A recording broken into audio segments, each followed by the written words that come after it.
सूरत room आयत number 21। अल्लाह तबारक व तआला फरमाते हैं, अल्लाह की निशानियों में से है कि पैदा किया है तुम्हारे लिए तुम्हारी जानों में से तुम्हारी बीवियां, ताकि तुम सुकून हासिल करो, और तुम्हारे दरमियान मोहब्बत की और रहमत की। बेशक इसमें निशानियां हैं ऐसी कौम के लिए जो गौर फिक्र करे, जो सोच विचार करे।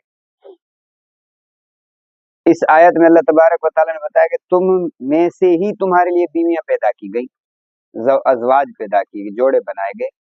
हजरत आदम अलैहिस्सलाम पहले इंसान, हजरत आदम अलैहिस्सलाम को अल्लाह ने पैदा फरमाया मट्टी से, उसमें रूह फूंका, तो फिर हजरत आदम अलैहिस्सलाम से, उसकी बाईं पसली से उसकी बीवी दादी हवा को पैदा फरमाया। दादा आदम से के बाईं पसली से दादी हवा पैदा हुई, और फरमाया लितस्कुनु इलैहा, ताकि तुम सुकून और राहत हासिल करो। मर्द के लिए बीवी है ही राहत और सुकून का सामान, और बीवी के लिए शोहर है ही राहत और सुकून का सामान। इस आयत में अल्लाह तबारक व तआला ने हमें जो नुक्ते दिए हैं, जो इनमें हैं, एक कि शादी अल्लाह की बड़ी निशानी है, ये अल्लाह की बड़ी नेमत है।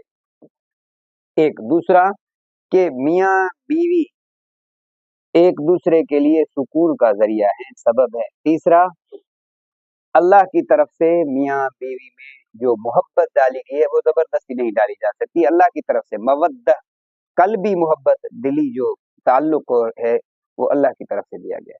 चौथा, रहमत, एक दूसरे का ख्याल करना, एक दूसरे की गलतियां दरगुजर करना, एक दूसरे पर कुर्बान होना, ये अल्लाह की तरफ से।